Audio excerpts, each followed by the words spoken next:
ما بغاوش يطلعوا الناس. وكنا شوف بس تراكم هما باغيين نموت ولا نطيح ولا شي لعبه. ما تطيحيش. وحتى الهود ما عمرك ما باغي تشوفني. ما تطيحيش.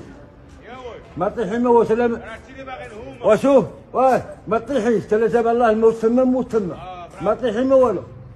اتشدوه. خليه. والله خويا لا تعصروا بالله. خليه مزيانه ليه. عرفتي شحال فيهم من واحد؟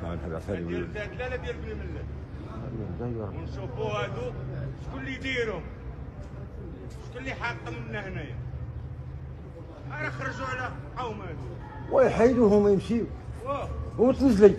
عاش الملك. واش تنزلي؟ واش لا حيدو تنزلي؟ ولا حيدو تنزلي؟ ما تنزليش وخا يحيدو. ننزل فين غنمشي؟ ها؟ غنوقفوا معاك حنا صاح.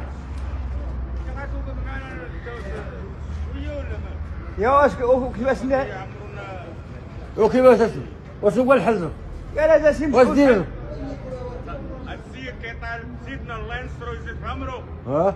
يمد لي هذه الكلمتين من اجل فتح تحقيق في وفاه والدي الجندي المتقاعد قد مات في ظروف غامضه.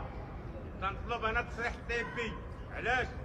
سمعت شي حوايج خطيرين واقعين. زيد اش يصور. تنطالب تصريح طبي. الوليد جندي متقاعد كان خدام وفي في خدمته. صاحب جلاله المرحوم الحسن الثاني قدس الله سرهما وبقى دائم الوفاء في خدمته. صاحب الجلاله محمد السادس نصره الله. عاش الملك.